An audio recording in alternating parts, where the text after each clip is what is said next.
everyone, welcome back to my channel. I'm Rachel Ratliff, aka Rachel the Realtor, and I would love to be your Florida Realtor. Today I'm going to talk about how I passed my real estate exam on the very first try and give you some tips so you can too. I took my real estate course online through Gold Coast Schools. I picked this one because I had asked some other agents I knew what they went through, and this is just the one I heard the most.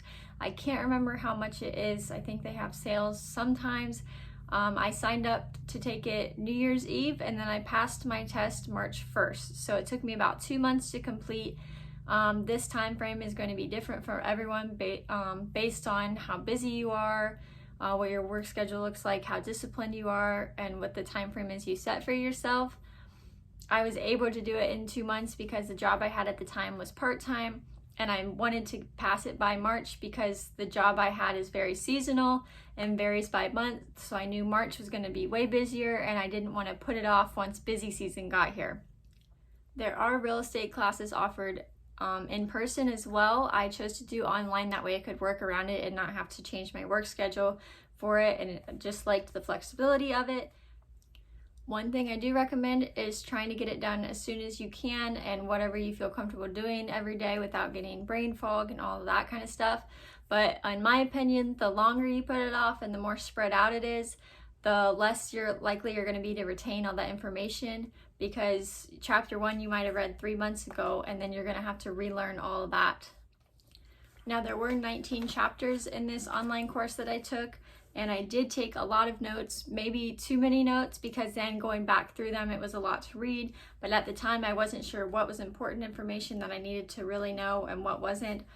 But this is my notes from the course, so I have a full notebook of notes in here, and then it carried over a little bit into this. I just had to finish it with the last few chapters.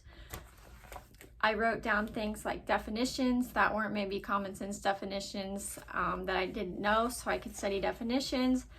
And then times, like there's a lot of time frames that you have to know. I can't even think of an example right now, but just different time frames that aren't common sense things, and that's all the stuff that I would take notes on. And then there was different packages in the Gold Coast that I signed up for. So I signed up for a package that included a cram course at the end of the session, and I will say that it took a whole entire weekend. I think it was like 6 to 8 hours. I think it was like 4 hours Friday and then like 6 to 8 hours Saturday, Sunday. This was online as well. Of course you're paying for this, so it's optional, it's not required, but you're only hurting yourself if you don't do it, because again, you paid for it and it's to help you study. And I studied probably a week worth of time before doing this cram course, and then I was getting a little frustrated, feeling like I couldn't remember anything, and this cram course really helped me. It made me realize that I do know that, or I don't know this, and everything just started clicking. And I think the following week is when I took my exam, and luckily it passed on the first try, because what I didn't know is, and this can be different in every state, this is Florida only that I'm talking about here, but I did have to pay around $50 to take my exam, and if you fail that, then you will have to pay again. And I am a big saver, I'm big on money, and that was enough alone to be like, okay, like I have to pass this. I want to start getting into real estate, but I also don't want to pay another $50 on top of what I've already paid for everything. So I went in really relaxed, but also a little tense, knowing if I fail, I'm going to have to pay more money. And then also in my course were a lot of practice exams. So I even wrote down, let me find it. I wrote down practice exam answers and what I missed. So it was just like multiple choice. Everything is multiple choice. So here's like I got an 88% on this one, and I marked all the questions I had wrong, and then I could pull it up online to review those ones I got wrong. So I would just keep reviewing the ones I got wrong, and I would even go back through some of the questions of like ones I guessed on but ended up getting right, just to review it, to that way if that question came up again I wouldn't have to guess, and I would know I did answer right, this is the answer. Another thing that really helped me to kind of stick to my disciplined schedule to get it done in 2 months was to take notes on my phone every week. of like, okay, I'm gonna complete 2 chapters this week. Next week, I'm gonna do 3 chapters. By the end of the month, I wanna be on chapter 15. You don't have to be that crazy about it. I'm just a freak when it comes to organization, and I have to follow schedules in order to get stuff done. And if I pass that, then I would move it and be like, okay, I got an extra chapter done this week, so I'm gonna get it done by this and blah, blah, blah, blah, blah. But I just knew I needed to get everything done by March. So I had to set a time frame and see how many chapters I needed to complete a week to get to that time frame, and that really helped me know how to stay on track. Another thing that was helpful was in the course, I found one video that explained what percent of each chapter was going to be on the exam. So one chapter might have been like 20% on the exam, while another chapter might have only been 4%. It is important to know everything, but with 19 chapters of brand new information to me, I wasn't gonna remember every single thing. So that helped me determine between the chapters that I needed to read through 1 time versus the chapter that I needed to read through 5 times to study and stuff like that, and what to prioritize. And I'm going off memory on some of this, but I do believe that there was an option to take the exam online or in person as well. I chose to take it in person, so I didn't risk any interruptions like a neighbor coming over and knocking, or my dogs barking, or anything like that. I just didn't want to risk it. So when I took it in person, it was still on a computer. It was all multiple choice, and it was a very quiet room, and that really helped me focus. But if you take it online, I do believe there's someone that monitors you, so it's not like you're going to be able to just have your notebook beside you.